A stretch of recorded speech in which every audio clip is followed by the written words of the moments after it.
investigadora na área de engenharia eletrotécnica, professora no ISCTE, ex-surfista profissional, ex-modelo, atleta, enfim, temos connosco hoje uma personagem multifacetada, muito interessante e que será com certeza uma conversa rica e enriquecedora.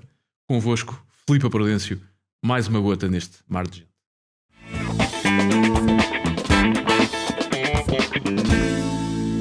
Olha, Filipa, muito obrigado por estares aqui neste mar de gente. É um prazer e uma honra ter-te aqui.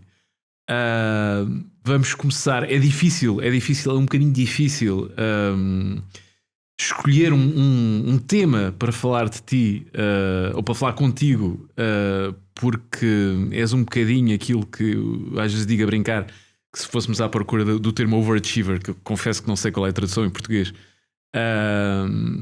acho que podíamos ir ao dicionário e encontrarmos lá a tua foto e já vão perceber, quem não conhece a Filipa já vão perceber porque é que eu estou a dizer isto. Porque parece que tu gostas de te meter em várias coisas ao mesmo tempo e em todas elas, não vou dizer que és a melhor do mundo, mas em todas elas consegues alcançar níveis muito, muito interessantes, muito altos. Mas então, comecemos se calhar por aquele lado da Filipa que eu cronologicamente, que já nos conhecemos há uns anos, cronologicamente te conheci primeiro, que foi enquanto surfista. Como é que surgiu o surf na tua vida? Como é que evoluíste? Mas começando pelo princípio, como é que te interessaste pelo surf? Eu sempre gostei muito de fazer desporto, desde pequenina. E também sempre gostei muito de ir à praia. Cresci nas Caldas da Rainha, que tem várias praias perto das Caldas. Uma das praias é a Foz do Orelho, onde eu comecei a surfar. E, portanto, foi fácil juntar o desporto com o mar, com as atividades físicas no mar. Comecei por fazer bodyboard. Depois, ao fim de um ano, achei mais interessante fazer surf. E se calhar na altura também tinha mais amigos que faziam surf. Comecei a passar umas temporadas no Baleal, onde as ondas também são melhores para aprender a surfar. E depois, de forma natural, comecei a gostar muito de surfar. E fiquei muito, muito viciada no desporto. Que é uma coisa que tu já percebo, é um traço teu de personalidade que tu, quando te metes nas coisas, é um bocado a fundo, não é? Sim, acho que acaba por ser intensa, sim. Gosto muito do processo de aprendizagem, gosto do desafio, gosto de absorver não só a modalidade em si, mas o ambiente que está à volta. Gosto de tentar retirar muita coisa. E foi por aí, um bocadinho, respeitando esse teu traço de personalidade, de ir a fundo nas coisas, que começaste logo a querer competir. Então, eu comecei a competir talvez com 6 meses de surf. Assisti a 1 ou 2 campeonatos da Liga Mel de surf e percebi que poderia ser ainda mais fascinante estar a competir do que estar sentada na areia. Dá mais pica, não é? Dá mais pica, exatamente. E portanto foi também muito natural a passagem para a parte mais profissional e para a parte de competir e fazer os campeonatos de surf. Então onde é que chegaste em termos dessa tua vertente competitiva, isto, de uma altura ainda já em que as coisas do surf eram muito profissionais, não é? Eu não gosto muito de desbobinar no meu CV, não tenho muito jeito para dizer bem. Não é para desbobinar, Mas... Vamos fazer isto em pinceladas largas. Exato. Então, enquanto júnior, eu comecei a surfar tarde, mas ainda fiz um ano ou 2 de júnior. Fui vice-campeã de júniores numa etapa. Fiquei em 8º de júniores europeu. Depois em sénior, portanto acima dos 21 anos, fiquei em 10º no europeu. Fiz várias finais em Portugal na Liga Mel, que corresponde aos 4 primeiros lugares. Venci algumas etapas do circuito de surf. A nível de ranking final, eu acho que corri quase as posições todas. Primeiro ano 8º, 7º, 6º, 5º, 4º, 3º, 4º e saí. Foi algo deste género. E saíste porque ficou difícil conciliar a tua vida académica, e já lá vamos a essa parte, ficou difícil conciliar a tua vida académica ou achaste que já não consigo tirar mais disto, não quer saber? Como é que foi esse processo? Na altura eu acho que o facto de estar a fazer um doutoramento teve um peso muito grande para deixar de competir, mas olhando agora para trás vejo que foram vários aspectos que me fizeram deixar de competir e até deixar de surfar, no sentido que eu vivi muito o próprio ambiente de surf, as provas, a praia, as pessoas, e se calhar precisava de outras coisas, precisava de conhecer outros ambientes, outras pessoas, não passar o meu tempo todo a surfar e a fazer outras coisas. Portanto, se calhar saturei de alguma forma o próprio ambiente. Não acho que tenha sido só o surf. Sugaste até o tutano. Talvez, sim. O surf até E cansei-me. viveste a coisa. É um traço normal na tua personalidade, essa coisa de ver as coisas muito intensamente em sprint, dar ali uns 100 metros e de repente desinteressares-te e partir para outra coisa. Eu tenho tendência a dizer que não, mas observando. Mas a história diz que sim. Eu acho que enquanto as coisas são interessantes para mim, eu não me farto. Mas de facto há ali um clique, às vezes, que faz com que eu não esteja tão apaixonada pela situação e depois desinteresse-me radicalmente, talvez. E como é que tu olhas agora para este... Estamos aqui na iminência de uns Jogos Olímpicos. Aliás, não sei quando este podcast for publicado, se calhar até já estamos depois dos Jogos Olímpicos, penso não, vamos tentar fazer com que... Mas é irrelevante para o timing agora para esta conversa. Mas estamos na iminência dos Jogos Olímpicos, vamos ter duas portuguesas, a Teresa Bonvalot e a Yolanda Hopkins. Como é que tu olhas para a evolução disto e se calhar sentes que se no teu tempo, parece que estamos a falar há décadas, no teu tempo isto já fosse olímpico, se calhar tinha-te dado uma motivaçãozinha extra de olha, deixa cá experimentar, ver se consigo. Achas que isso teria tido alguma influência no teu percurso e na tua decisão? Eu acho que em todas as gerações nós temos os nossos Jogos Olímpicos. Podem ter outros nomes, podem ser competições europeias, pode fazer parte, por exemplo, ser um membro da seleção nacional. Tínhamos os estágios. Em 5 atletas só eram apuradas 2 para representar Portugal. Portanto, nós já tínhamos um bocadinho esses objetivos e esse desafio. Portanto, tínhamos os nossos Jogos Olímpicos. Mas acho incrível o trabalho que se tem feito com as atletas femininas. Acho que o surf feminino deu um salto muito grande nos últimos 10 anos. E acho espetacular. Temos 2 atletas a representar Portugal. Houve ali durante uns anos aquela... Uma espécie de uma contaminação ou uma promiscuidade, ou sei lá, uma mistura, não sei muito bem como é que é de colocar isto de uma forma, entre o surf feminino, que era visto como, se calhar, como não tão a sério, ou os surfistas, se calhar, não tanto como atletas, e mais pelo aspecto estético, moda, sexy da coisa. Estou-me a lembrar alguns ícones como a Alana Blanchard, etc., que eram se calhar mais patrocinadas, apesar de ser uma excelente surfista, era mais patrocinada pelo seu aspecto físico do que propriamente pelo seu talento. Também chegaste a fazer alguns trabalhos de modelo para uma marca que era tu patrocinador, se não me engano. Tu alguma vez sentiste um bocadinho o surf feminino como um bocadinho objetificado ou objetificada propriamente nesse aspecto? Pouco levado a sério, se calhar mesmo. É uma pergunta complexa. Eu só faço perguntas complexas. Não, estou a brincar. Mas há aqui uma questão que eu acho que é muito importante, que é, mesmo que por vezes haja uma preferência de um atleta relativamente à imagem, ou seja, que a imagem possa ter um peso, esse atleta tem que ser bom naquilo que faz.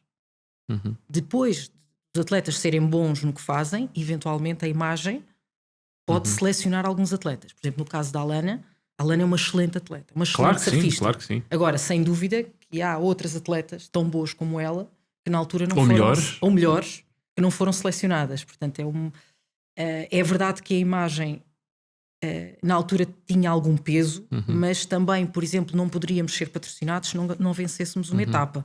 Não era fácil, por exemplo, ser patrocinado pela Rip Curl sem demonstrar resultados. Era um dos critérios e era um tópico que era falado com os meus patrocinadores. Agora, se a imagem também ajudava de alguma forma, sim. Mas é interessante que eu acho que nos últimos anos as atletas têm-se defendido umas às outras nessa questão. Por exemplo, lembro-me perfeitamente há uns anos da Stephanie Gilmore e outras atletas que são excelentes atletas e são muito bonitas, mas defenderem que, por exemplo, não se deve tirar fotografias às mulheres quando estão a surfar em que o corpo está muito exposto, em que se vai prestar mais atenção ao corpo da atleta do que à manobra, não é?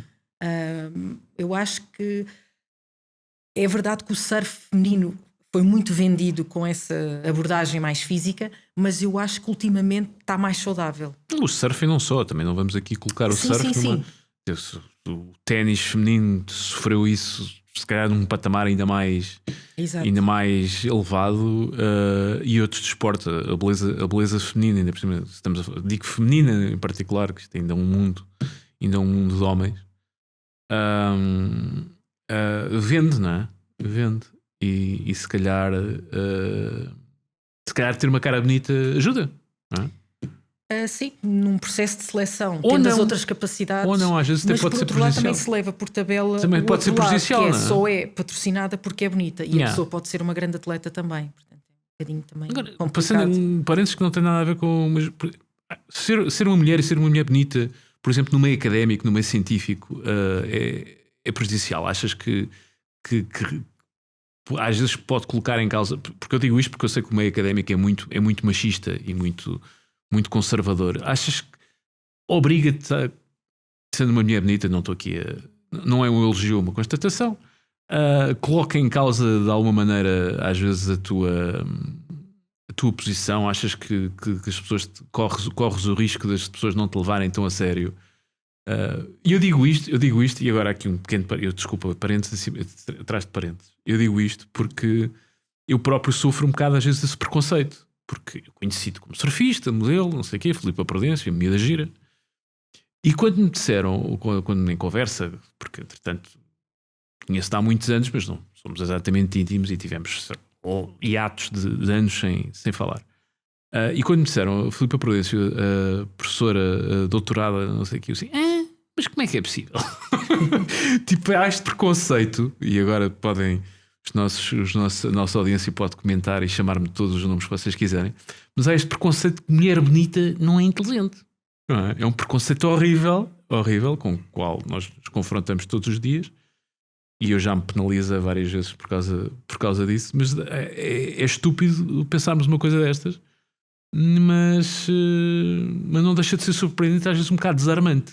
Como é que é? No meio científico tu sentes isso? Sentes um bocado esse ónus? Há uma grande diferença entre, pelo menos de todos os ambientes que eu vivi, há uma grande diferença entre o mundo da ciência, o mundo do desporto, principalmente estes dois mundos. É verdade que eu nunca quis ter uma profissão que dependesse da minha imagem, e por isso é que escolhi uma profissão que é muito virada para dentro. Eu, como investigadora, passo 8 horas por dia sozinha.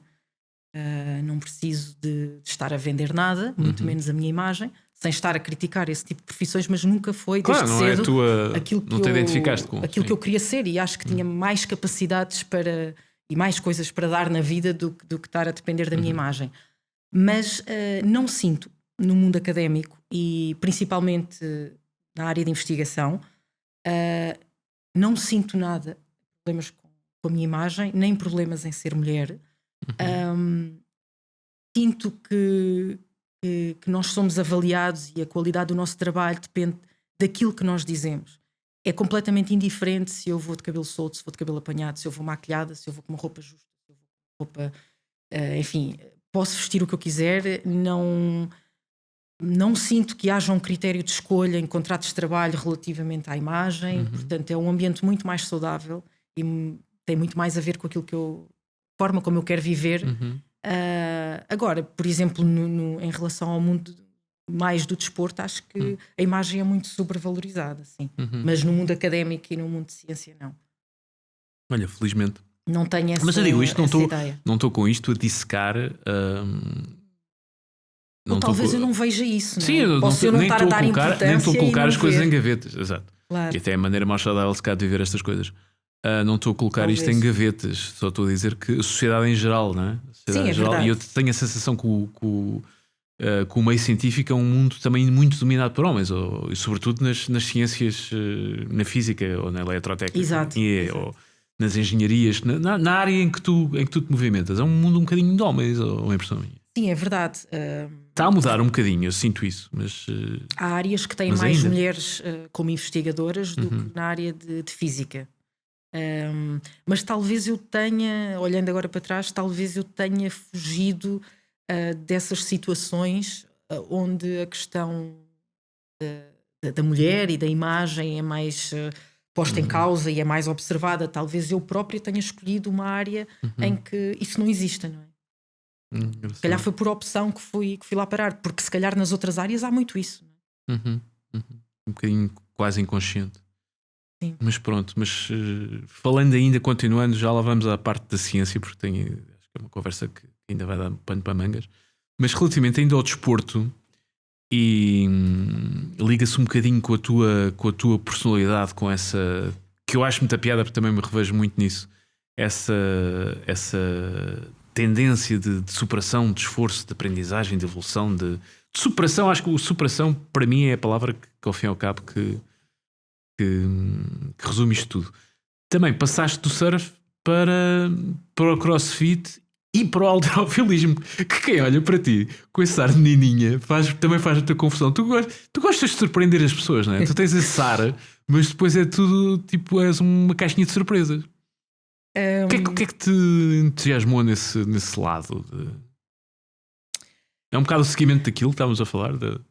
Sim, portanto, cronologicamente comecei por surfar, depois investi mais no doutoramento, quis muito ser investigadora e não é fácil viver da investigação em Portugal. Já ouvi dizer. Portanto, foi preciso muita energia, mas percebi na altura que só fazer investigação não me chegava. Eu gosto mesmo muito de fazer desporto e precisava de fazer alguma coisa também com o meu corpo, não só com a minha mente, e continuar de alguma forma a ter um espaço criativo, e todos temos um lado que precisamos de brincar um bocadinho, não é? E portanto o desporto dá-me isso e dá-me bem-estar. E então na altura percebi que só estar a fazer o doutoramento não me chegava. Inscrevi-me num ginásio na altura.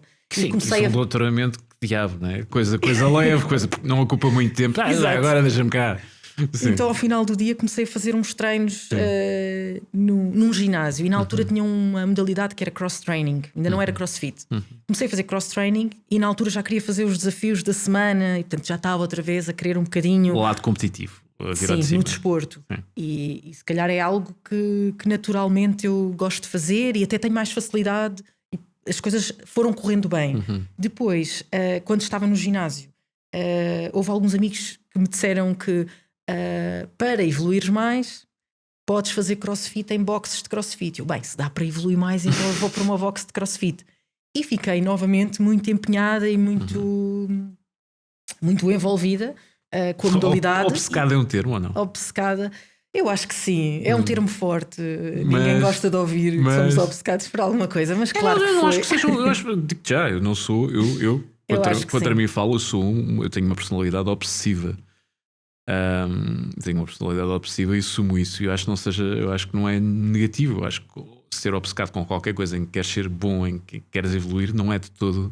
Não gosto daquela atitude. Vou fazendo, fiz o meu melhor. Não, obcecado, porque não, focado. Sentiste um bocado isso? É um bocado o teu. Define um bocadinho ou não? Esquecendo a conotação negativa que possa ter. Exato. Eu não sinto que seja muito competitiva, mas sinto que gosto de ser eficiente. Ou seja, com as capacidades que eu tenho, com o tempo que eu tenho que otimizar. Eu tenho que dar sempre o melhor de mim. Ou seja, eu sou muito competitiva, mas talvez comigo mesma. A competição com os outros surge de forma natural, porque em algum momento eu tenho que me testar. Não é? E há outra questão que nós, se competirmos, também evoluímos mais e mais rápido. Ou seja, se eu conseguir evoluir mais rápido, então eu vou competir. É um bocadinho por aí, não é muito, não está muito ligado ao querer ganhar alguém. Nunca passou muito por aí, mas depois acabo por estar envolvida também nas competições. E portanto houve ali uma sequência de talvez 3-4 anos que estive muito envolvida no CrossFit, fiz muitas provas de CrossFit. provas em equipas, provas individuais, provas em duplas, e foi muito giro. Mas mais uma vez, passado alguns anos, esgotaste. Fiquei esgotada e saturada pelo próprio ambiente em si. Mais uma vez, não foi a própria modalidade. Talvez tenha também estagnado na minha evolução. Porque também são desportos que eu sinto muito isso, e se calhar todos já fiz alguns. E eu sinto que é um bocado isso também. Não é só o desporto, é depois criam-se culturas, não é? Exatamente. E a cultura do surf, chamam-lhe a tribo do surf por alguma razão. A do surf, a do bodyboard, ou a do surf e do bodyboard misturam-se às vezes um bocadinho, mas pronto, mesmo eu acho um disparate, mas que há sempre ali duas subculturas. E o CrossFit também sinto que é um bocado isso. Há aquela piada do diz-me o tipo que faz CrossFit e que passa a vida a dizer que faz CrossFit e que só pensa em CrossFit e que não sei o quê. E há um bocado essa... Sentes que enquanto pessoa, enquanto cientista, enquanto pessoa que gosta de expandir a sua mente, acho que é um bocadinho, sentes-te um bocadinho clausurada, é isso, nessas culturas? Sim, sem dúvida. E acho que foi mesmo essa sensação que tive no surf, no CrossFit e também depois no halterofilismo, que fez com que depois quisesse fazer outras coisas. E acho que acontece quando eu já não estou tão apaixonada pela modalidade. Ou seja, enquanto eu só quero evoluir, eu tapo os olhos a muitas situações, tapo os olhos a conversas, tapo os olhos a atitudes de pessoas, tapo os olhos a muita coisa que não concordo, e que me vão chateando, se calhar, nos treinos, porque nós treinamos 3-4 horas, estamos 3-4 horas a conviver com uma cultura, como estavas a dizer, que é quase uma religião, e portanto tem as suas seitas, as suas conversas, e tem um estilo muito próprio. Mas enquanto eu quero evoluir, eu consigo romantizar a situação, ou então não ouvir, e portanto faz todo o sentido. Mas quando começa a estagnar, ou a estar um bocadinho farta da modalidade, tudo o resto, toda a envolvência começa a ganhar muito peso. E depois aí já entram outros traços da minha personalidade que se calhar... Estás-me a lembrar parece aquela coisa das relações, quando nunca mais me esqueci disto, quando era puto, estava na faculdade, já não era tão puto assim, e um professor de psicologia nos disse que a questão das relações românticas é um bocado assim. Ou ao início estamos tão apaixonados que só vemos as coisas boas, e depois quando chega ali a fase do desencantamento, as mais pequenas coisinhas que nós ignorávamos, mas que são incomodativas, ganham proporções muito grandes. É um bocado isso, é um bocado essa coisa. Mas falámos de CrossFit e depois especificamente do halterofilismo, e faz-me também muita confusão. Desculpem lá, chamem-me machista, chamem o que vocês quiserem, mas normalmente mulheres a fazer halterofilismo já é uma coisa que enfim, eu que também gosto de carregar o meu ferrozito, apesar de não parecer, gosto de carregar o meu ferro e não sei o que, faz-me um bocado de confusão mulheres halterofilistas, ainda por cima, mulher vou bater outra vez nesta tecla, com esse aspecto feminino que tu tens e não sei o quê. Dava-te um prazer perverso em desmontar esses estereótipos, ou nem sequer tinhas estavas-te a lixar, estavas ali a fazer aquilo e nem sequer pensavas nesse aspecto? Tocaste em vários tópicos importantes. E há várias questões. Deixa-me ver qual é que é a melhor forma de começar. Exatamente. Então, eu acho que tanto no surf como no CrossFit como no halterofilismo, quando estava a fazer as modalidades não me apercebi do que é que se estava a passar, mas eu acho que em todas as modalidades que passei tentei de alguma forma mostrar que um homem e uma mulher podem fazer exatamente a mesma coisa. Ou seja, no surf gostava muito de surfar mar grande, e que os meus amigos me desculpem, mas muitas vezes éramos 4 dentro d'água e estavam 30 cá fora a ver o mar grande e eu estava a surfar. Eu devia ser um deles. E portanto, já com 20 anos, eu não queria surfar ondas maiores do que os homens surfavam, mas queria mostrar que também era possível. Um homem e uma mulher estão de igual forma preparados e podem fazer as mesmas coisas. É uma coisa não consciente. há uma guerra entre o masculino e o feminino. Eu não quero ser melhor que o homem, eu só quero que esteja tudo de igual forma. Mas eu nem sequer pensava nessa questão, não é? Eu gostava de mar grande. Se o meu amigo está a surfar, porque é que eu não posso ir surfar também, não é? Se os outros podem, porque é que eu não posso fazer? No CrossFit, acho que também isso estava lá envolvido, ou seja, à partida, pelo menos quando eu comecei a fazer CrossFit, o CrossFit ainda era feito muito mais por homens do que por mulheres. Agora é totalmente equilibrado, mas há 6 anos atrás não era. E depois, quando me especializei no halterofilismo, também aconteceu, e aí já com mais alguma consciência, se calhar querer mostrar mais aos homens que conseguia fazer mais carga que eles, ou seja, colocar mais peso em cima da minha cabeça, e portanto de alguma forma explorei essa igualdade entre homem e mulher em todas as modalidades que passei. Mas depois aconteceu uma situação que foi complicada para mim, e já pensei muito sobre isso, em que eu perdi um bocadinho o meu ar feminino. E aqui entram várias questões que foram muito complicadas para mim digerir e que também me fizeram deixar o halterofilismo, e que felizmente passado 1 ou 2 anos recuperei a forma como eu gostava de estar fisicamente, a minha imagem, tudo isso. Mas também foi muito difícil digerir porque hoje em dia fala-se muito que por exemplo, as mulheres, as atletas dizem muito que os homens fazem comentários muito destrutivos sobre o corpo de uma mulher quando está musculada. E dizem, mas os homens que fazem esses comentários são os homens que estão sentados num sofá e não treinam. Eu sinto isso. Mas há razão dos dois lados, que é a mulher quando se sente atacada também já está num ponto em que não gosta de se ver ela própria, geralmente.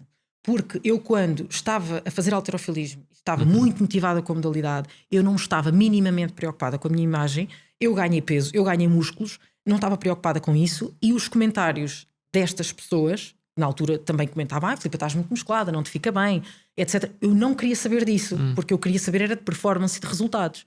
Quando comecei a deixar de gostar tanto de halterofilismo, o impacto do corpo na altura torna-se diferente. E comecei a implicar com esse tipo de comentários que obviamente que são desagradáveis, que essas pessoas não devem fazer isso, e muitos deles de facto também têm complexos e também queriam ter músculos. Já ouvi falar em fat shaming, agora muscle shaming é a primeira. Exato.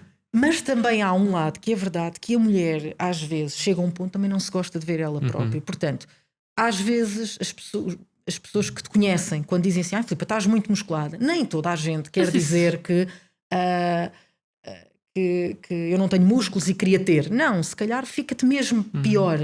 Mas olha que eu acho que o estereótipo é engraçado, que eu tenho um grupo do WhatsApp em que falamos de várias coisas e passam a vida a meter-se comigo por causa das histórias dos ginásios, não sei o quê.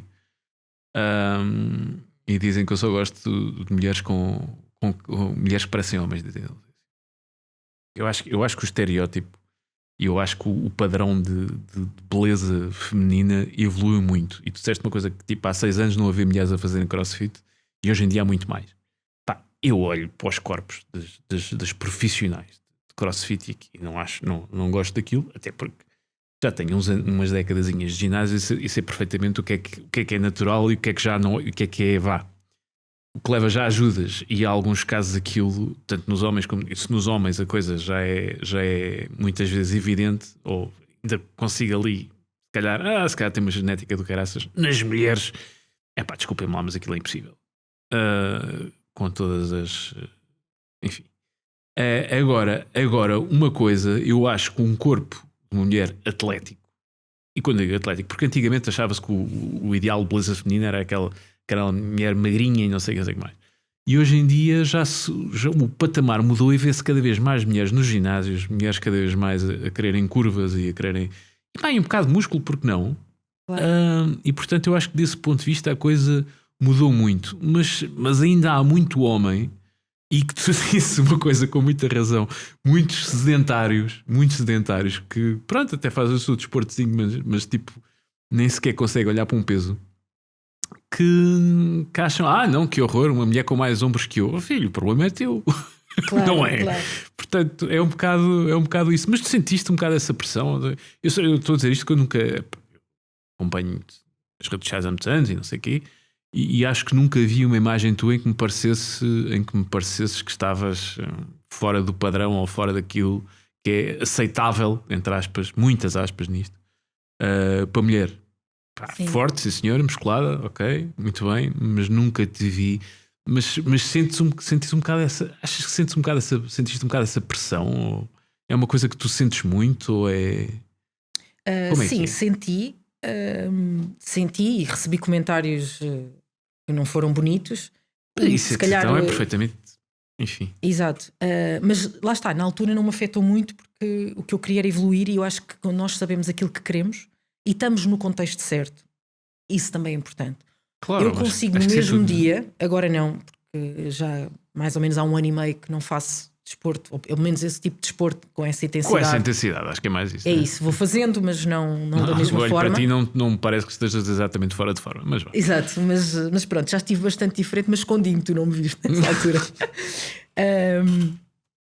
Mas, portanto, recebi esses comentários, mas como estava focada nos meus objetivos, esses comentários não me afetavam. Mas depois também depende muito do contexto. Por exemplo, se eu for uma pessoa que é atleta de uma modalidade que faz com que ao longo dos anos uma pessoa vai ganhando massa muscular e está cada vez maior, né? Embora seja aquele músculo da mulher, não é um músculo de homem, Claro, não natural, mas vai ganhando massa muscular, vai Claro, crescendo. normal. Mas se todos os dias estiver numa box de crossfit, trabalhar numa box de crossfit, se calhar vai se sentir bem. Tem um tipo de roupa que se enquadra, o tipo de amigos que tem. E os praticantes que lá estão até gostam desse tipo de corpo e Exato. até partilham. As amigas que têm são também do mesmo género e, portanto, está tudo bem. O problema é quando nós saímos desse contexto. Por exemplo, já me aconteceu eu chegar à boxe e me dizer assim: Filipa, estás tão magrinha, não tens treinado. E à noite vestir um vestido justo, ir beber um copo e dizer: Filipa, tu estás enorme, estás tão musculado. Ou seja, também depende do contexto. Agora, se uma pessoa quer fazer várias coisas na vida, não é? Quer treinar, quer ter uma vida social, quer ter uma vida profissional que não tem nada a ver com desporto, tem que encontrar um equilíbrio e uma imagem que já não tem nada a ver com os outros, já nem não tem nada a ver com os comentários. O ponto a que eu cheguei é que tem a ver comigo mesmo. Era eu que já não me sentia bem, pronto, com o tipo de corpo que tinha, queria usar outro tipo de roupas, não podia, não me sentia bem, mas já nem tinha nada a ver com os outros. Eu percebi que estava a implicar com essas pessoas que faziam comentários menos bons, mas o problema já era meu, era eu é que não gostava de ver. E portanto passei assim por várias fases. Mas no entanto, hoje em dia tens uma relação mais casual, sim. Vá, com o CrossFit e continuas a fazer. Continuo a fazer desporto em geral. Acho que atingi um ponto em que é o ponto em que eu sempre quis estar, e é fazer desporto por saúde. Não ser uma prioridade na minha vida, poder fazer mais coisas, mais atividades, porque enquanto atleta nós estamos presos, não é? Todos os ganhos têm que ser para a própria performance. Por exemplo, enquanto fiz halterofilismo, não podia andar na rua como uma pessoa normal, não podia ir passear para baixo a Chiado a um domingo, porque ia-me retirar a energia toda das pernas para agachar à segunda-feira. E agachar, quando eu digo agachar, fazer agachamento ou fazer outro tipo de trabalho de força, nós temos cargas para cumprir, temos percentagens para cumprir e, por exemplo, fazer um agachamento com 90% não é a mesma coisa que fazer com 95%. E esses 5% dependem do tal passeio na baixa Chiado ao domingo. E depois entra toda a alimentação, entra o descanso, portanto acabamos por estar presos. Eu acho que não tem mal nenhum estarmos presos se for aquilo que nós queremos fazer, não é? Esta conversa é interessantíssima porque eu pensava que era obcecado, mas já estou a ver que há níveis para a coisa. A questão é que não há outra forma de fazer, não é? A sociedade é muito competitiva. E o teu lado científico também a falar um bocadinho, não? O teu lado matemático rigoroso, não? É engraçado que eu sou muito organizada, mas depois dentro de uma base organizada eu sou muito espontânea e muito desorganizada. Ou seja, eu nunca tive um treinador do ponto de vista do conceito de treinador, ou seja, eu sempre fiz muito aquilo que me fazia sentido, pensava muito por mim, ouvia muito o meu corpo, tinha um plano de treino sim, mas nem sempre tive, e portanto, ou seja, eu não sou muito sistemática, não sou muito metódica, principalmente no desporto, fazia tudo com que nós chamamos com alma. Isso eu percebo. E fazia muito aquilo que me apetecia e que, portanto, há ali um lado muito romântico Isso eu percebo, aquela coisa até que às vezes não apetece nada e depois chegamos lá Sim. e passado uma hora sais todo rasgado. Exatamente, foi Percebo sempre isso mais o meu perfeitamente. estilo. Percebo Ia dando perfeitamente. resultados na mesma, porque há várias formas de treinar, não é? Podemos treinar de uma forma muito sistemática, podemos treinar de uma forma mais desorganizada e, portanto, o que importa depois são os resultados, não Pois. é? E os resultados foram bons, mas foram feitos assim também de uma forma muito, muito espontânea. E começando a falar do teu lado científico, vamos então entrar agora um bocadinho mais no teu lado, lá está, no teu lado de cientista, no teu lado académico. Engenharia eletrotécnica não é uma coisa que nós vejamos. Lá está, eu se souber comentar, o pessoal que depois comenta esta coisa vão chamar velho machista e estou-me a lixar. Mas a engenharia eletrotécnica dados, não é é. Exato, estatística, é uma constatação. Não é uma área típica para uma mulher. O que é que te atraiu nessa. Qual foi o magnetismo da coisa? Exato. Mais uma vez, acho que toca no ponto de escolher um curso em que eu talvez quisesse mostrar a mim mesma, não sei, que é possível para um homem e para uma mulher, tal como as coisas que fiz no desporto. Portanto, acaba por ser um bocadinho isso também. Mas na altura, bem, o que eu queria na altura era jogar futebol, mas os meus pais não acharam muita piada. Lá está, mais uma vez contra os estereótipos, não é?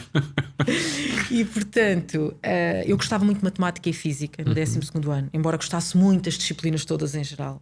Achava que as disciplinas todas eram muito interessantes. Mas de facto, matemática e física talvez fosse o que me chamasse mais a atenção. E na altura, os meus pais informaram-se de uma engenharia que tivesse depois emprego, não é? De critério normal. Muito mais inteligentes do que eu fui, sim. E portanto, escolhi engenharia eletrotécnica também por exclusão de partes, talvez. É sério. Sim, mas eu acho que também com 18 anos é muito difícil nós sabermos o que é que queremos Sem ser dúvida, sem e perceber dúvida. o que é uma engenharia e o que é que vamos fazer com uma engenharia. É Deixa-me cá muito experimentar, complicado. né? Deixa-me É cá mais experimentar. fácil perceber o que é ser jogador de futebol, certamente, pelo menos para uma criança, Sim. um adolescente, pré-adolescente, não sei, com 18 anos. Pronto, tive a sorte, acho que tive a sorte também de ser bem encaminhada e de gostar. Até porque o teu pai, por exemplo, também é professor universitário, se eu não estou em erro. O meu pai é professor do ensino básico, Ok. mas é de educação física. E talvez o lado de desporto também tenha influenciado um bocadinho. Mas sim, os meus pais são professores. E portanto Pode também tem outra ter, sensibilidade para sim, outra sem atenção. dúvida. Claro. Claro. E na engenharia eletrotécnica, o que é que. Porque é assim, a engenharia eletrotécnica e esse nível da física, quais são assim as grandes áreas de interesse, quais são os grandes desafios da área hoje em dia? E já lá vamos a um ou dois que eu tenho que estão a dar muito que falar neste momento. Mas para ti, na tua perspectiva avalizada da coisa. Sim. O curso de Engenharia Eletrotécnica é um curso muito versátil. Tem a área de computadores, em quase que nos podemos tornar um engenheiro informático e ir trabalhar para uma consultora, por exemplo. Tem a área de eletrónica. Tem uma área mais analítica, de matemática, mais da área de telecomunicações, também ligada à física, que é onde eu estou a trabalhar. Exato, tu és investigadora no Instituto Português de Telecomunicações. Instituto de Telecomunicações, exatamente. Instituto de Telecomunicações. E portanto é um curso que dá para muita coisa, principalmente em Portugal. Portanto, eu acho que saímos Porque muito principalmente bem em preparados. Portugal. Porque eu acho que Portugal é um país, talvez hajam mais países assim na Europa, mas é um país de serviços, é um país intermédio. Ok. Claro que há muito boa investigação em Portugal, cria-se muita coisa nova, mas também não há um investimento assim tão grande na ciência em Portugal. Jura? E, portanto, acho que acabamos por ser um país mais de serviços e de facto, tirar um curso de engenharia ou um curso de engenharia informática, por exemplo, hoje em dia, é uma excelente escolha, gostando do curso, claro, mas temos sempre emprego. Sim. Mas não foi isso que eu fiz. Ou seja, eu escolhi o caminho mais complicado. Exato. E quando tirei o curso, eu gostava de algumas disciplinas do curso, mas não me via a ser engenheira. Eu não sou engenheira. E não há nada assim que me fascine muito numa profissão como engenheira.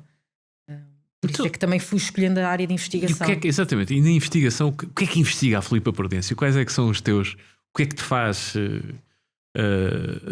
What makes you tick, como dizem os ingleses, nessa área? Pronto, eu sempre E gostei agora muito de continuar a aprender. Vais falar muito e eu não vou perceber nada, é isso? Não vou chegar já aí. Uma profissão como investigador é uma profissão muito virada para dentro. É uma profissão em que não precisamos de nos estar a vender, nem estar a mostrar que temos que ir por ali, não por ali. Portanto, é um processo mais calmo, mais virado para dentro, e isso agradou-me desde o início. Depois, para conseguir, desculpa interromper-te, mas para conseguir financiamentos e para a coisa Sim. ser bolsas, etc., parece que eu percebo muito do tema. Convém que seja uma área vendável ou não? Tens toda a razão, e esse é um ponto em que eu também tenho trabalhado para isso, mas não é muito o que me agrada fazer. Portanto, o que eu gosto de fazer gosto de criar ideias, gosto muito do meu dia-a-dia, e obviamente gosto muito de dar aulas. Também preciso de uma componente em que esteja mais a interação com as outras pessoas, como é o caso de dar aulas, estamos com os alunos. Essa parte social também me faz bem, por trabalhar 8 horas sozinha todos os dias. Também, obviamente, tenho a minha equipa, temos os nossos projetos, tenho alunos que trabalham comigo, mas acaba por ser um trabalho muito solitário. Mas por outro lado também me agrada muito, ou seja, eu também não me via, se calhar, quer dizer, estou a dizer isto, se calhar daqui a uns anos posso mudar de opinião, mas não me via num trabalho muito agitado, em que precisasse de me vender todos os dias, a toda a hora, ter resposta rápida para tudo. Gosto de pensar sobre as coisas e ter uma resposta ponderada. Portanto, há aqui uma data de características que me fez tornar investigadora e se calhar não ter uma profissão mais óbvia da minha área. E o que é que investiga a Filipa Prudêncio? Então, esta é a parte em que agora não vou perceber mesmo nada, mas estou ansioso. É talvez a pergunta mais difícil. Então, eu trabalho numa área que liga a engenharia eletrotécnica e a física. Ok. Pronto, mas mais na área da física, porque mesmo estas disciplinas estão a tender a desaparecer nos cursos de engenharia. As disciplinas como a física?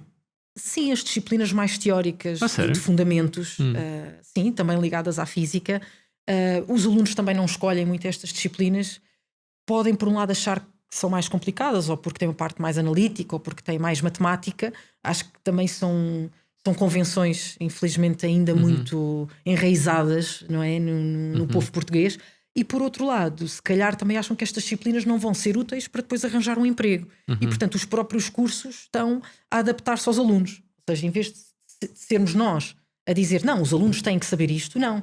São os alunos que dizem, não, os cursos têm que ter isto, porque eu depois tenho que ir trabalhar e preciso das outras disciplinas. É uma visão muito neoliberal do ensino, é isso? É o mercado de trabalho a ditar o que é que... Um bocadinho, sim. Mas é engraçado que a física tem esta coisa, eu não percebo nada de física.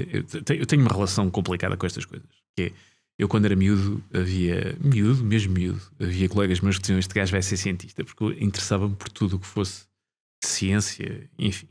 E então tenho uma relação complicada com a física, de fascínio por um lado, e por outro lado não pesco nada. Mas eu lembro-me que aqui há uns dias vi isto já vai parar aqui ao tema da conversa, alguém a falar sobre Einstein, que tinha feito uma equação que tinha a ver com o impacto da luz, qualquer coisa. E que isto nos anos 20, anos 10, anos 20. E que tinha ficado ali, aquela equação arrumada, durante décadas, até que nos anos 50 alguém agarrou naquela equação e aplicou aquilo e fez daquilo, e foi importantíssimo para a utilização para o nascimento do laser, do raio laser, e para a aplicação do laser, não sei o quê. Ou seja, a ciência pura, a física pura, tem esta coisa interessantíssima de ser vale por si própria e vale para o futuro. Ou seja, não é feita, pode não haver aplicação agora, imediato, mas porque a tecnologia mais tarde ou mais cedo há de arranjar aplicação. É isso que fascina na física, é isso? Carlos, tocaste exatamente no ponto onde eu trabalho e naquilo que eu tenho lutado estes anos.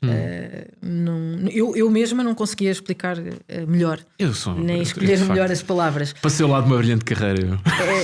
Portanto, eu acho que o que se passa em Portugal, e se calhar também noutros países, de facto, nós vamos investir naquilo que dá lucro, lucro imediato. Mas, por exemplo, Einstein, quando trabalhou com ondas eletromagnéticas, quando trabalhava com a relatividade, tudo isso não passava de teorias, de equações matemáticas, como estavas a dizer, e não teve uma aplicação imediata.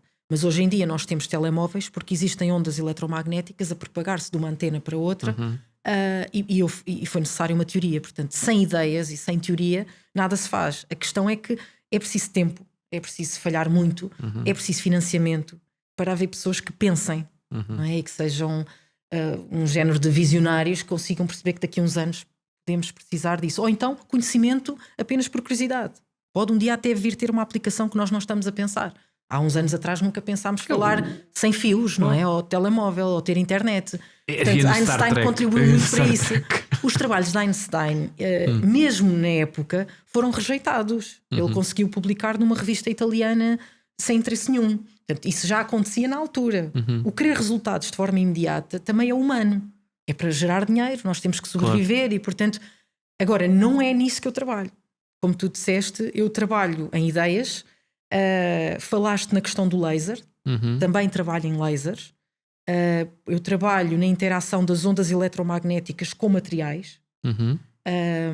E portanto eu tenho que perceber como é que as ondas eletromagnéticas se propagam dentro do material e posso desenhar materiais de forma a que tenham propriedades que nós não estamos à espera. E uma das propriedades, obviamente que já tem muitas aplicações, é, por exemplo, eu conseguir transmitir informação, energia, sinal, como queira chamar, numa direção e na direção oposta ser totalmente bloqueado. Esta é a origem do laser. Ou seja, qualquer fonte de luz que nós tenhamos pode funcionar como um laser, está a gerar energia, e eu quero que não hajam ondas eletromagnéticas que venham para trás se não destroem o próprio laser. Portanto, esta questão da propagação unidirecional é, por exemplo, um dos tópicos onde eu trabalho. Ou, por exemplo, tentar guardar luz. Tentar guardar luz é tentar guardar energia.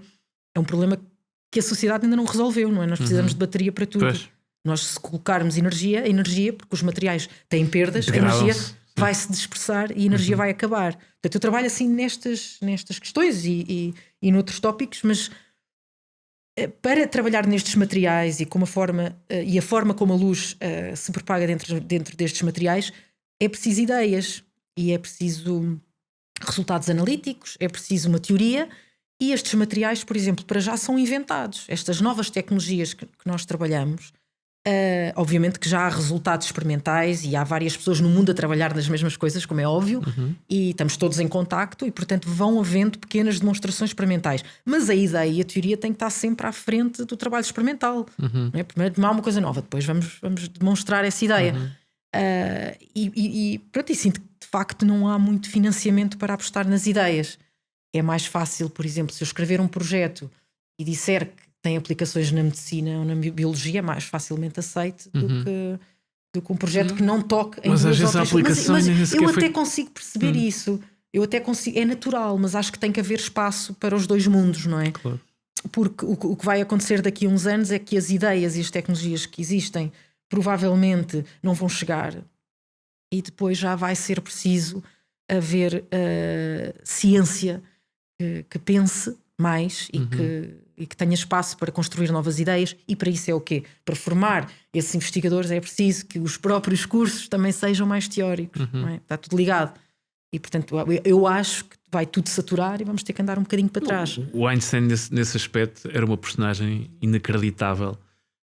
Há também aquele episódio das ondas gravitacionais em que ele pensou aquilo, teorizou aquilo nos anos também 20, salvo erro, e só há tipo 20 anos ou coisa que valha é que alguém descobriu, é que alguém comprovou a teoria dele e descobriu de facto a existência de ondas gravitacionais. Um gênio.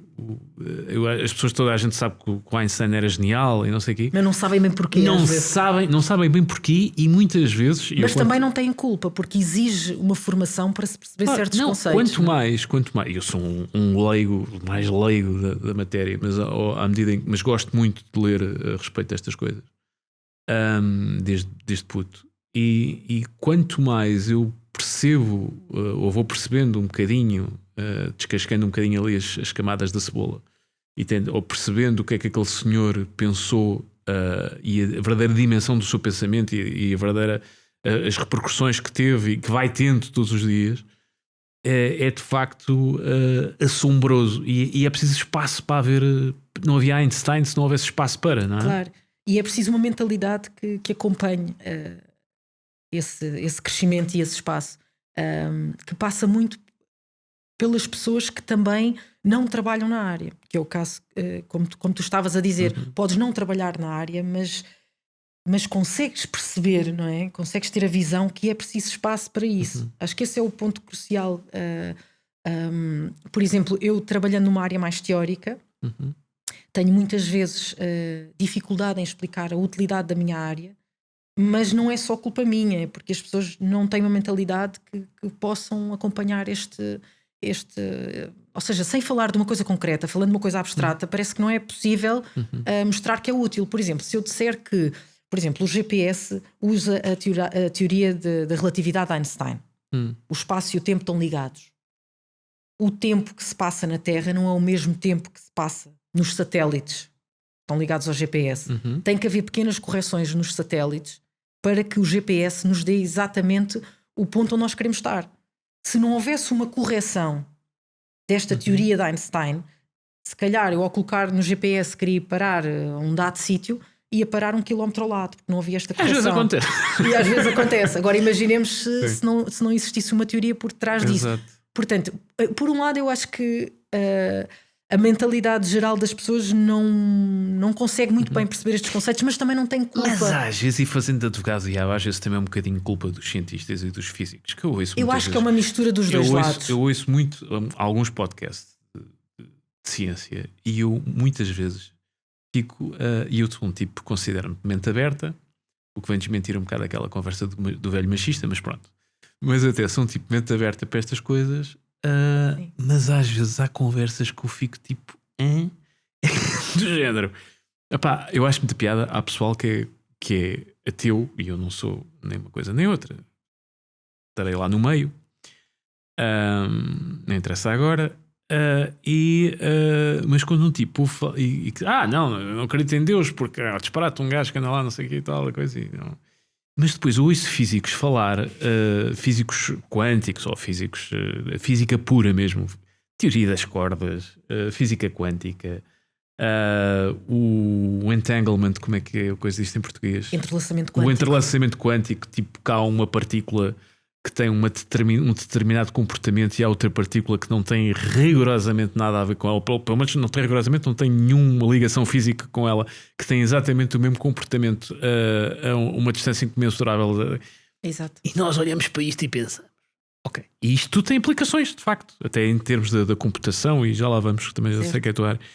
E isso tudo, só que o tipo olha para isto e pensa, estes gajos estão a gozar com a minha cara.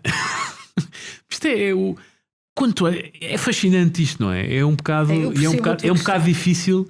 E isto toca quando às vezes tenho amigos meus, e eu sou um tema que eu sou, é um guilty pleasure que eu tenho, que é, por exemplo, a questão dos OVNIs. E muitas vezes, és maluco alguma vez, não sei o quê, não sei o que mais. Achas que é possível? Então, tipo, estão a não sei quantos, se tivessem anos-luz de distância e chegavam cá e não sei o quê, não sei o que mais. E eu digo, acho muito mais fácil acreditar numa coisa dessas do que o mesmo cientista que me diz que isso é improvável ou impossível, ou altamente improvável. Nenhum cientista diz que alguma coisa é impossível. Depois vir-me com uma cara séria e dizer que há uma coisa chamada entrelaçamento quântico. E eu fico a olhar tipo, não sei, é fascinante isto ou não? É fascinante, mas eu percebo também. Faz sentido isto enquanto leigo, olhando.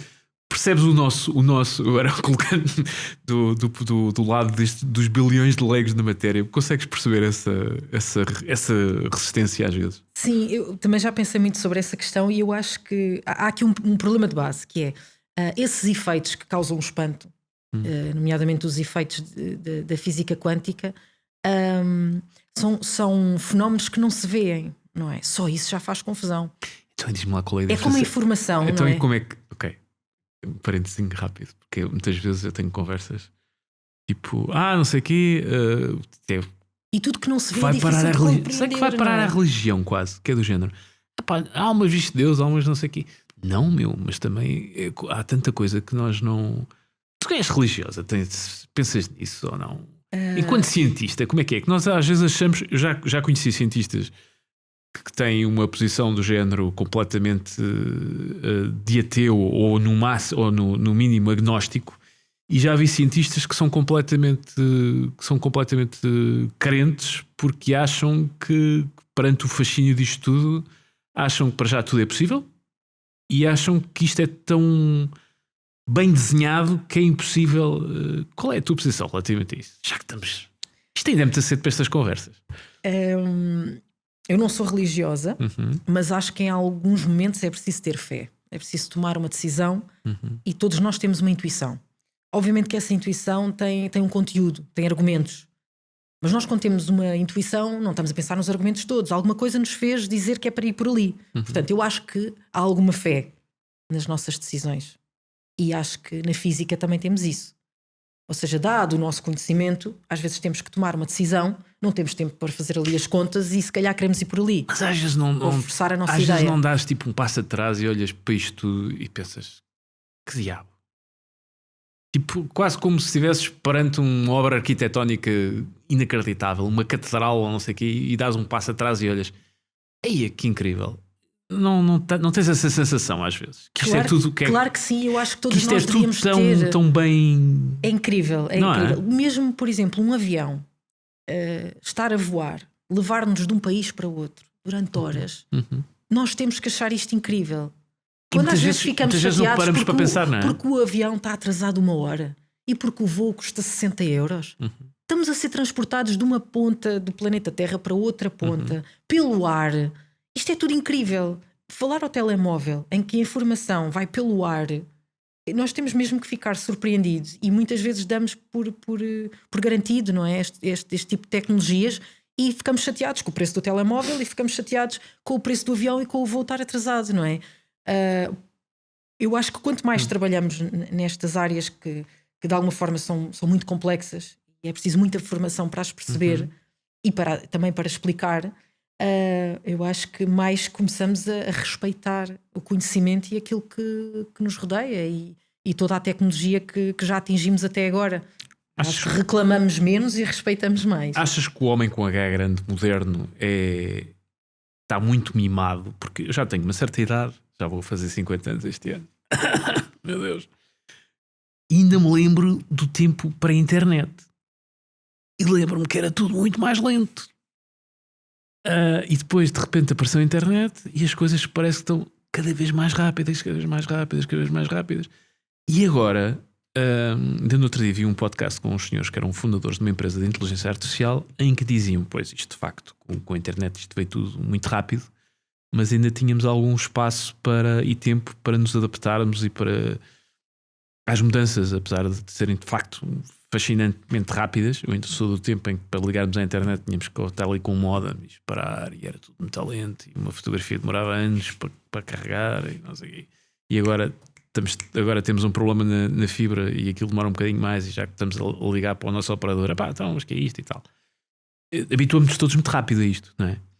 Mas diziam estes dois senhores que estavam muito preocupados com a questão da inteligência artificial, e é aí que eu quero chegar, em que eles diziam que, muito bem, antes da internet nós tínhamos coisas eram muito mais lentas, nós já nem temos bem essa consciência.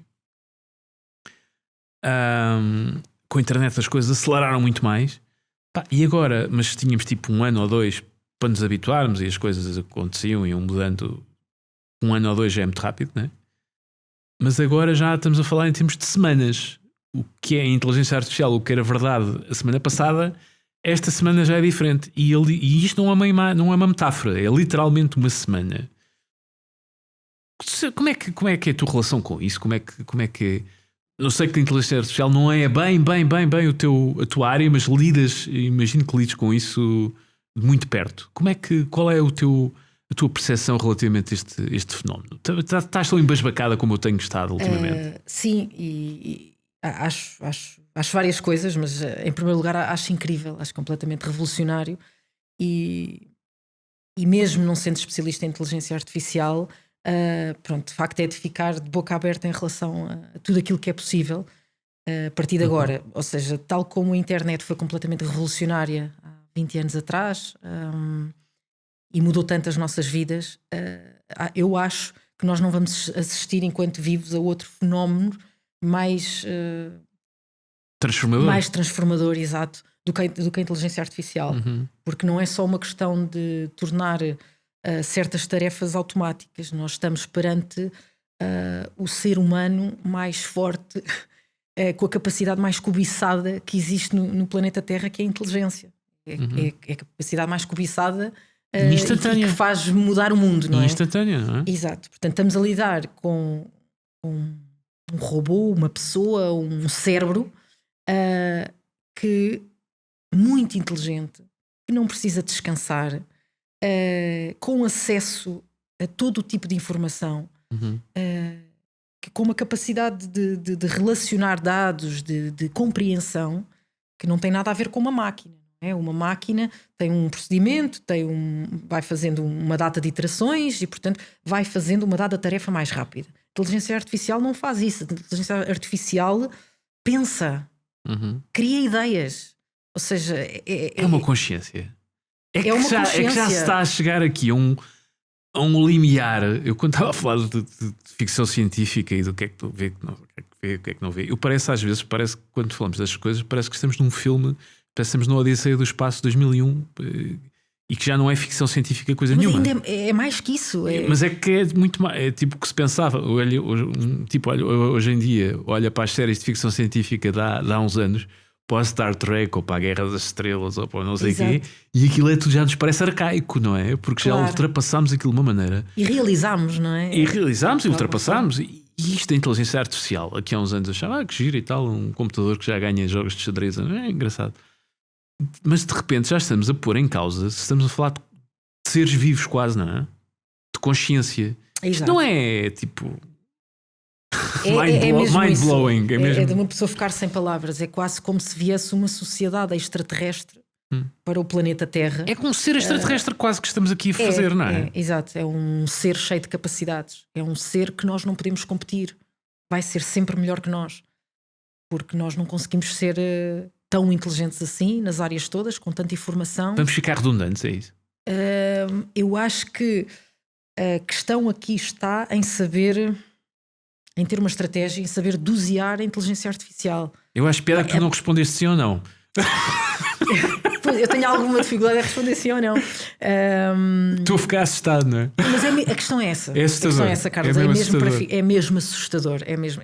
É um trabalho incrível. Basta, por exemplo, utilizar de forma simples o ChatGPT. É uma das formas, uma das plataformas que utiliza a inteligência artificial. Que vai ser um bocadinho daqui a 1 ano ou 2, vai ser tipo um ábaco relativamente ao que aí vem, não é? É, exato. E basta começar a perceber, também é preciso saber usar o ChatGPT, portanto, aquilo não é nenhum Google, não é quase um ser humano que está ali a pensar. E ainda tem muitas falhas, às vezes aquilo... E tem muitas falhas, mas isso faz parte do ser humano, não é? Também.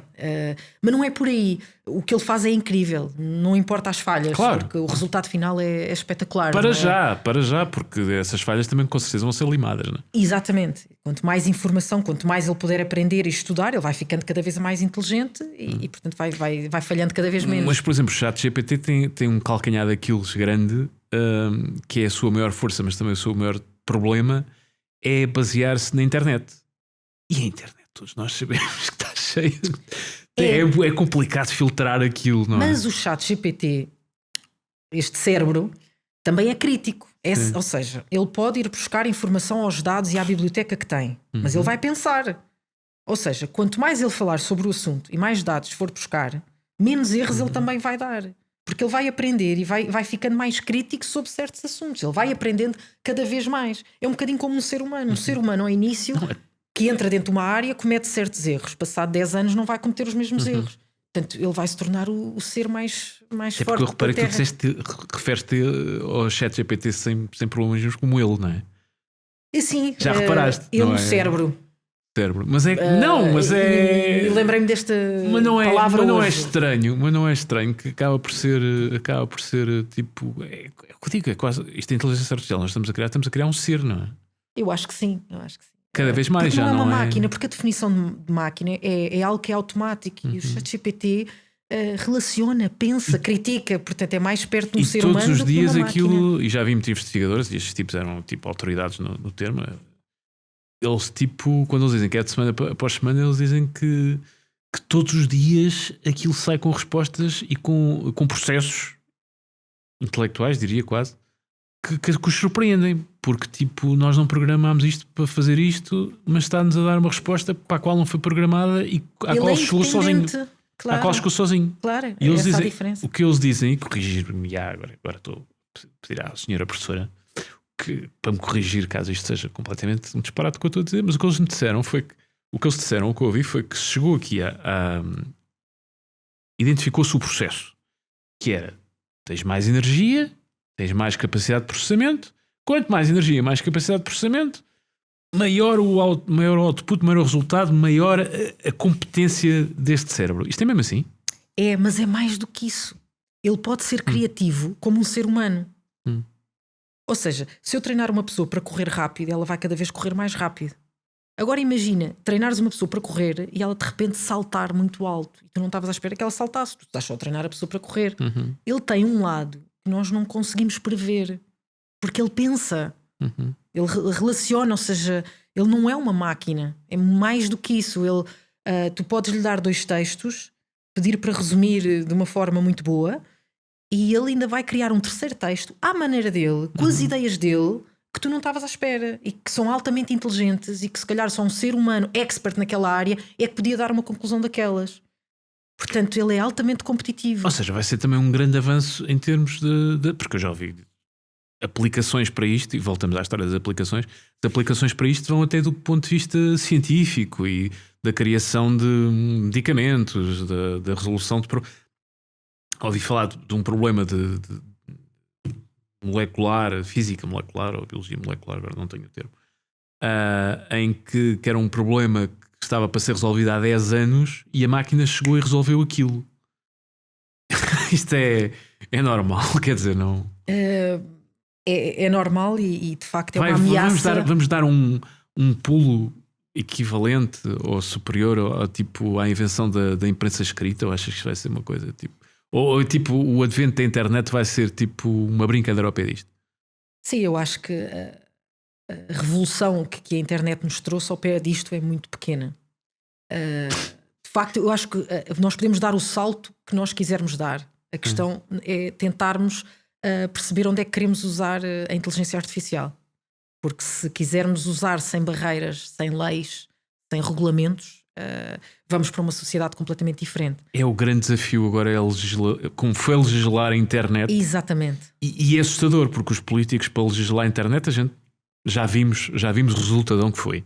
Estamos a falar de velhos caquéticos muitas vezes que não têm... Eu estou-me a lembrar do Congresso dos Estados Unidos, onde estas coisas se passam, em que houve aquela célebre audiência com o Mark Zuckerberg, em que havia um congressista a perguntar-lhe basicamente como é que se usava o telefone, como é que se usava o Google e como é que se não sei o quê. Portanto, estamos a colocar nas mãos destes dinossauros uma revolução que até os próprios cientistas estão com dificuldade em perceber o alcance. Claro. Estamos lixados. Eu sou sempre a favor do avanço tecnológico, porque eu acho que a sociedade depois vai se adaptando a essas novas tecnologias. Estou-me a lembrar do Oppenheimer, de repente, não sei porquê, mas vá. Sim. Exato. Porque acho que traz muitas vantagens. A internet trouxe muitas vantagens.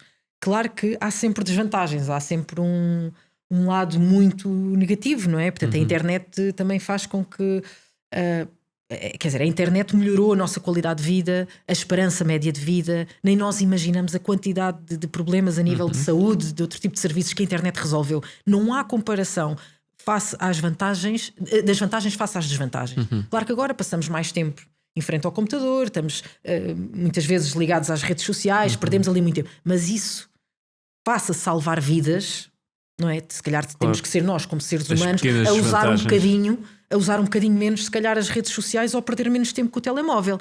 Mas quer dizer, nós também temos que fazer alguma coisa. A internet não pode fazer tudo por nós. Portanto, eu acho que as vantagens são sempre muitas. E na questão da inteligência artificial... Mas com a inteligência artificial, desculpa interromper, mas com a inteligência artificial corremos o risco dela de facto vir a fazer tudo por nós. É que eu já ouvi coisas tipo de fazer desaparecer completamente a utilidade dos seres humanos e tipo a deixar de haver, de ficarmos completamente, quando eu disse redundantes, e eu quando eu digo isto, às vezes tenho conversas com amigos meus e tipo, tu és maluco, isso também não é bem assim. Não, é mesmo assim.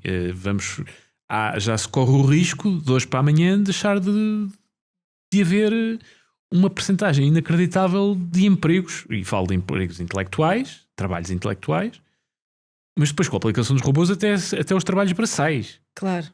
Quer dizer, e de repente ficamos todos dependentes aqui no rendimento único universal para nos dedicarmos tipo quase como aquela sociedade da antiga Grécia em que tínhamos os escravos, tinham os escravos para fazer as coisas e eles dedicavam-se a filosofar e ao desporto parece-me maravilhoso assim de repente. Mas é isto que está em causa, é isto que está em cima da mesa.